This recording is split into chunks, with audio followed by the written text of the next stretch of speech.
안녕하세요. 이기수입니다. 증산도 구도의 첫걸음 입도. 오늘 이 시간에도 지난달에 소중한 입도 사례들을 같이 알아보도록 하겠습니다. 자, 첫 번째 사례는 천안 구성도장의 류슬기 도생님의 입도 사례를 알아보겠습니다. 개벽 진리를 깨닫게 해준 소중한 인연, 이렇게 정해보았습니다. 강희는 지인을 통해서 알게 되었고 친해지게 되었습니다. 강희는 후배입니다. 이분의 후배예요. 자, 학교 선후배 사이인 것을 나중에 알게 되었습니다. 많이 친해지게 되면서 강희 집에 놀러가는 횟수가 점점 늘었고, 그러면서 여러 가지 이야기를 나누게 되었는데요. 하루는 신의 세계에 대한 이야기가 나오게 되어서 자연스럽게 신명에 관한 대화를 했습니다. 그리고 며칠 뒤 강희가 종교가 뭐냐고 물어봤고, 종교가 없던 저에게 본인은 증산도를 믿는다는 이야기를 했습니다. 처음에는 호기심으로 가볍게 듣고 넘겼는데요. 이런저런 대화를 하다가 강희가 도장에 가보기를 권했습니다. 그러면서 증산도를 믿으라고 강요하는 것은 아니다. 스스로 진리를 공부해보고 아니다 싶으면 안 해도 된다. 이렇게 말해 주었습니다. 그럼 보통 사람들은 어떻게 반응할까요? 관심이 있으면 공부를 해보자. 관심이 없으면 아니, 됐어. 그런데 이제 이 학생은 그럼 드러나 보지. 자, 이런 마음으로 다음날 강희의 집으로 갔습니다. 강희가 이제 후배인 강희가 공부를 시켜주겠다는 거죠. 강희가 기본 진리 책을 가지고 오는데 책 두께를 보니까 공부가 정말 늦게 끝나겠구나 라는 생각을 가지고 교육을 받기 시작했다. 책이 아주 두꺼웠습니다. 상제관과 우주관을 교육해 줄 때 몸은 힘들었지만 뭔가 마음속에서 꼭 들어야 된다는 느낌을 계속 받았습니다. 그래서 장장 3시간을 쉬지 않고 공부했습니다.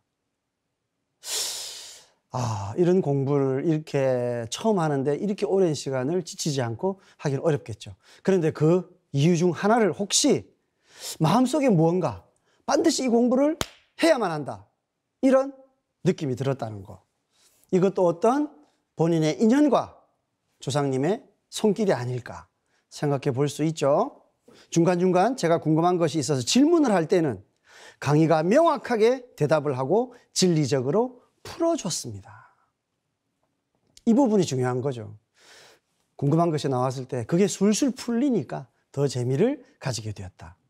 그래서 이때부터 저는 상제님 진리에 대해서 관심 가지게 되었는데요. 그 관심을 가지게 된 큰 이유는 과거에 내가 절이나 교회에 갔을 때 가진 의문점에 대해서 그곳에서는 제대로 된 해답을 찾을 수가 없었습니다. 그런데 그런 의문들을 강희가 모두 대답을 해 주었습니다. 그날 스파르타 교육을 받고 강희의 정성 수행에 저도 함께 참여해보고 싶다 말한 후에 저는 처음 수행이라는 것을 하게 되었습니다. 수행이 끝나고 강희는 본인이 천도식 한 것과 입도식 한 것에 대해서 이야기를 해주면서 언니는 나중에라도 공부를 해보니까 입도를 할 생각이 있어? 라고 물어봐서 저는 조금 고민을 하고, 자, 이거 중대한 이야기잖아요. 내가 어떤 하나의 진리 체계를 이제 공식적으로 받아들일 것인가, 그렇지 않을 것인가 하는 것은 나의 인생길에 아주 큰 선택의 문제입니다. 그러니까 이 학생도 신중했죠. 그리고 뭐라고 말했느냐? 해야 하는 거라면 할게 라고 대답을 했습니다. 그 이유는 받아들여야 하는 건 받아들여야 한다고 생각했기 때문입니다. 그러고 나서 며칠 뒤에 강희에게서 전화가 한 통 걸려왔습니다. 자, 입도에 관한 이야기를 하다가 강희가 입도 전에 21일 정성 수행을 하고 입도하는 것은 어때? 라고 권유를 했습니다. 저는 흔쾌히 코를 외쳤고, 좋아, 21일 정성 수행 중에 하루라도 빠지는 날이 있다면 첫날부터 다시 하겠다 하고 강희와 약속했습니다. 야, 이분은 더한 사람이네요. 그래서 뭘 하려면, 마음을 먹었다면 제대로 한번 해보겠다는 그런 성격의 소유자죠. 그렇게 10월 30일에 정성 수행을 시작했습니다. 강희 집에서 한 달 정도를 함께 지내며, 강희가 21일 정성 수행을 함께 해주면서 수호사님과 강희에게 교육을 받았습니다. 강희 집에서 계속 수행을 한 거예요. 그리고 수호사님도 도장에도 오시고 집에도 오시고 이렇게 해서 계속 교육을 해주신 거죠.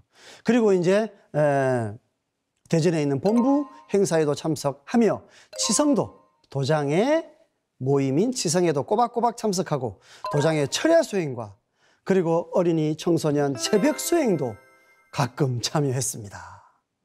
이러면 이제 구도자가 다 된 거죠. 이제 입도만 하면 되겠습니다. 그런데 그런 정성을 들이고 있던 어느 날, 이분도 꿈을 꿉니다.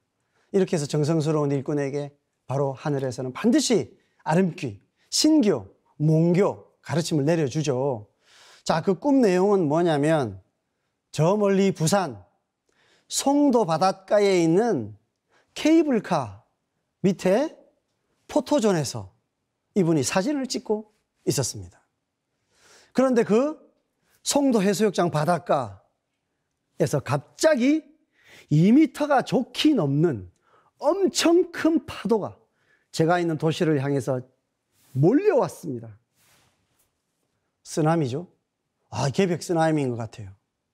그때 문득 나 이대로 죽겠구나 하고 생각하는 찰나에 갑자기 태울주가 생각났습니다. 아까 그분하고 똑같죠. 태울주를 열심히 읽었습니다. 그 순간 제가 무언가 위에 올라타서 어떤 길을 따라가듯이 물결을 따라 안전하게 이동하였습니다. 그리고 제가 꾼 꿈이 개벽의 꿈이라는 것을 알게 되었고 시간이 지나면 지날수록 진리에 대한 확신이 커졌습니다. 책으로만 공부하는 것은 우리가 이해를 해서 충분히 인식하고 긍정할 수는 있습니다. 그러나 내 몸에서 그것을 강하게 느끼는 것은 한계가 있겠죠. 바로 그런 정성 때문에 이렇게 체험을 하게 되면요. 가을 개벽이 우리의 화두인데 가을 개벽이 이렇게 분명히 오는 것이구나. 확신을 할 수밖에 없겠죠. 그 후로 해보고 싶었던 105배례도 도전하면서 수행과 진리 공부를 꾸준히 하게 되었으며 마침내 입도를 하게 되었습니다. 참 축하드립니다. 이 자리를 빌어 진리를 만나게 해주신 조상님과 천지 1월께 감사드리며 저를 인도해 준 유광희 도생님과 저를 교육해 주신 도장의 수호사님 그리고 강희 도생님의 부모님께 감사를 올리면서 앞으로 큰 일꾼이 될 것을 다짐합니다. 아름다운 사연이었습니다. 자, 다음 사연 알아보도록 하겠습니다. 대구 대명도장의 여수연 여성 도생님이십니다. 숙명의 길을 마침내 찾다. 저는 어린 시절부터 늘 나무와 자연 속에 앉아서 조용히 생각하거나 천상의 그림을 그리며 나만의 기도 공간을 꿈꾸고 살았습니다. 젊은 시절부터 무당이나 철학관을 하는 친구들이 그렇게 많았다. 그들은 한결같이 제가 기도하는 삶을 살지 않으면 안 된다고 이야기를 했습니다. 그래서인지 그들은 오히려 저에게 상담을 받고 마음을 위로받기도 했습니다. 그분들이 상담을 해주는 분들인데 그런 분들을 상담을 해줄 수 있는 그런 어떤 종교적인 심성을 가지고 태어났다는 거죠. 그래서 저는 한 가지 신앙이라도 정말 제대로 하려고 많은 노력을 했습니다. 하지만 교회를 가도 안 되고 절을 가도 안 맞고 어떤 직업을 가져도 잘 적응하지 못했습니다. 저의 겉모습은 너무도 밝고 화려한데 항상 뭔가가 채워지지 않아 공허하고 흔들렸습니다. 자, 그렇다 하더라도 웬만한 일은 꿈쩍도 하지 않는 사람인데 작년에 크게 사기를 당한 후로는 더 이상 기도하는 삶을 살지 않으면 안 되겠다는 생각이 들었습니다. 이렇게 내 삶의 인연이라는 것은 나의 타고난 운명대로 쪼여 옵니다. 그러던 중 대순진리회를 만났습니다. 처음에는 신기하고 정말 상제님을 만난 기쁨에 세속의 삶을 끊고 스님처럼 수도의 길을 가고자 하였는데 시간이 흐르면서 이해할 수 없는 일들을 많이 겪었습니다. 가장 큰 문제는 진리 공부를 제대로 가르쳐주지 않는다는 것이었습니다. 여러 큰 소원을 이루기 위해서 많은 기도를 하시다가 이제 처음 이렇게 대순진리회를 통해서 이제 상제님을 이제 만나신 거죠. 그래서 상제님을 만나고 보니 분명 하느님이 이 땅에 오셨구나. 그거는 정말 누구라도 알 수가 있는 거죠. 그렇기 때문에 스님처럼 이 상제님의 진리 구도만을 하는 그런 사람이 되고 싶다. 원래 소원대로 그렇게 마음을 먹은 거예요. 그럼 그렇게 모든 인생의 구도에 성공을 하면 되는데, 그런데 그곳에서는 뭔가 부족한 것들이 느껴진 거죠. 자, 그래서 진리의 갈급증을 느끼게 되었고 여기저기 이제 검색을 하다가 유튜브에서 상생방송을 만나게 되었습니다. 자, 상생방송을 통해서 이제 증산도의 진리에 점점 빠져들게 된 거죠. 그래서 많은 공부를 하셨는 것 같아요. 자, 유튜브 방송을 보고 대순에 가서 얘기를 해주면 대순 사람들은 우리 수연님에게는 참 배울 게 많다, 이런 얘기도 들었다. 같이 상제님 신앙을 하는 곳이니까 이제 상생방송에서 공부한 것을 이야기해주면 이렇게 좋아하더라는 이야기입니다. 자, 그렇게 상생방송을 보면서 대순 진료회를 나가다가 드디어 안 되겠다. 이제 상생방송에서 가르쳐 주는 대로 증산도로 가야겠다. 이런 결심을 했습니다. 자, 이분은 지금 두 가지 이유를 이야기하고 있는데요. 첫째 이유는 이분이 생각하기에 대순진리회에서는 태모님, 고수부님을 인정하지 않는다는 것 때문이었다는 것이죠. 대순진리회에서는 증산 상제님을 신앙을 하지만 태모 고수부님은 천지의 어머니 하느님으로 인정을 하지 않습니다. 그런데 이분은 상생방송을 통해서 공부를 해보니까 수부님은 반드시 이렇게 존재를 해야만 하는 것이다. 이렇게 이해가 되었겠죠. 자, 두 번째는 증산도야말로 제가 진정으로 찾고 있던 바로 그 신앙이라는 확신이 왔기 때문입니다. 기도를 생각하고 천지의 어떤 구도심을 가졌던 그런 분이잖아요. 과연 그것을 충족시켜 줄 수 있는 진리를 어디에서도 찾지 못했는데 상생방송을 보니까 바로 그곳이 참 하느님의 진리 세계가 증산도로구나 하는 확신을 했기 때문이라는 겁니다. 그런데 꿈을 꿔도 대순을 다녀오는 날은 또 안 좋은 꿈을 꾸게 되고, 증산도 도장에 다녀오는 날에는 좋은 꿈을 꾸게 되고, 이제 이런 것들도 영향을 미쳐서 저는 더욱 증산도로 가야겠다는 확신을 하게 되었습니다. 증산도는 진리 내용도 신앙 문화도 내가 원하던 것이었고, 진정 내가 이제 모든 방황을 끝맺고 제대로 된 도의 길을 가서 진정한 하나님의 자녀로 살아갈 수 있다는 확신을 주었습니다. 자, 증산도에 와서 신앙을 하게 된 이후로 이제 더 이상 잡생각이 안 들고 하느님 앞에 일심으로 가고 있음을 느낍니다. 이것이 자기 구도에 종착역에 왔다고 하는 아주 안정된 마음가짐이 들었다는 겁니다. 한마디로 인생의 중심이 잡혀가고 있습니다. 그리고 하루하루 저의 행동에 대해 꿈에서 잘잘못을 알려주는 신기한 체험도 하고 있습니다. 저는 무엇보다 석가 예수 공자는 내가 쓰기 위해 내려 보냈느니라 하신 말씀에서 상제님이야말로 참 하느님이심을 100% 확신하게 되었습니다. 이분은 그 누구보다도 불교, 기독교 여러 가지 문호를 다 직접 겪어보신 분이에요. 그리고 가장 궁극적인 진리를 이렇게 찾으셨던 분이기 때문에 상제님의 많은 말씀 중에서도 이 말씀이 정말로 뇌리에 꽂힌 것이라고 생각합니다. 또 이렇게 말씀하십니다.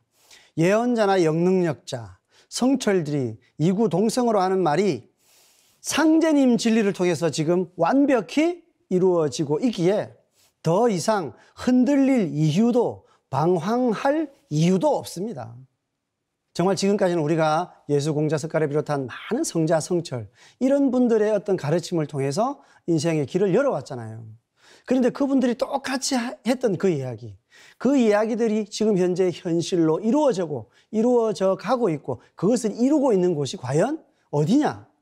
그것은 증산도 밖에는 없다라는 것입니다. 앞으로 꼭 유김도체를 완수해서 상제님, 태모님, 태상종도사님, 종도사님과 조상님께 보원하는 참 일꾼이 되겠습니다. 이렇게 다짐을 하셨습니다.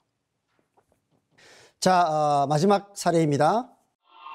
구미 원평도장의 오순옥 도생님의 사례입니다. 고국에 와서 참 진리를 만나다로 정해 보았습니다. 저는 중국 길림성 연길에서 태어났습니다. 자녀는 이남 1녀를 두었는데 아들이 한국으로 가면서 같이 한국으로 오게 되었습니다. 그렇게 아들 내외와 같이 살게 되었는데 며느리가 상생방송을 보라고 권유를 하였습니다. 이 며느님도 중국에서 오셔가지고 상생방송을 보시고 먼저 입도를 하신 분입니다. 자, 도전에 나오는 말씀도 같이 공부하면서 청수도 올리게 되었습니다. 집에서 이제 같이 신앙을 하시게 된 거죠. 제게는 일찍 죽은 아들이 한 명 있는데 며느리가 그 아들을 위해서 49일 기도를 해주면 좋을 것 같다고 얘기를 했습니다. 이분이 뭔가 수행을 하면서 뭘 보았다든지 뭘 느꼈다든지 어쨌든 그런 측은지심 이걸 가진 거죠. 그래서 아들을 위해서 100일 정성 기도를 마치고 그날 밤 꿈을 꾸게 되었습니다. 49일 기도를 하자고 했는데 이분은 100일 기도를 마치셨대요.